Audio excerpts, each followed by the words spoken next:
On October 24, 1969, Gloria Moody went on vacation to William Lake, Canada. That same weekend, her body was found a few miles from her hotel. Her murder was never solved. Gloria Moody is the first known victim of the Trail of Tears, the name given to Highway 16 in British Columbia and surrounding highways due to the numerous deaths and missing persons cases that have occurred there over the years. She was an Aboriginal woman from the Bella Coola Reserve in British Columbia. Gloria, a mother of two, was 27 years old when she took a family trip to Williams Lake, a scenic area about 450 kilometers from her home. At the time, a 12-hour drive. Her parents urged her to take the trip to spend some time away from her unfaithful and abusive husband. Her brother Dave and their parents were traveling with her while her children stayed at their aunt's house. The next morning, two men, a mechanic and his friend, drove to a small lake a few miles from Williams Lake. On their way back, they noticed Gloria's body on a small cattle trail and immediately called the police. The scene was described as horrific. When police found her, Gloria's body was naked and beaten, her clothes lying nearby, and she bore signs of a brutal sexual assault.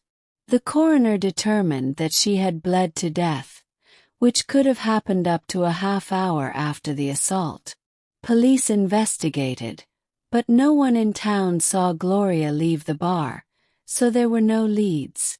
To make matters worse, the town was particularly busy that weekend, as it was a paid holiday for many workers, and local 4-H sales helped fill the hotels to capacity. In short, there were so many possible perpetrators that there was no way to narrow them down. Gloria's family was devastated by the murder. Her father blamed himself for her death. "He locked himself in my mom's room and just lay there," said Gloria's daughter Vanessa. "He wouldn't eat or sleep, and when he came out, everyone in town was talking about how his hair had turned pure white." After Gloria's death, her father and mother adopted and raised her two children. Although police investigated the murder, it took nearly 3 decades for Gloria's family to find out anything about it. When they did, Vanessa says, police gave them the names of 3 suspects who may have killed the young mother, including a bartender from Williams Lake.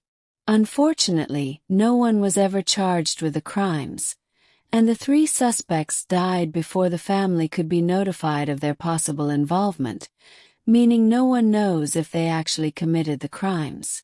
Vanessa said some Williams Lake residents told her that everyone knew who committed the crime, but they wouldn't say for some strange reason, perhaps fear. To this day, Gloria's murder remains unsolved.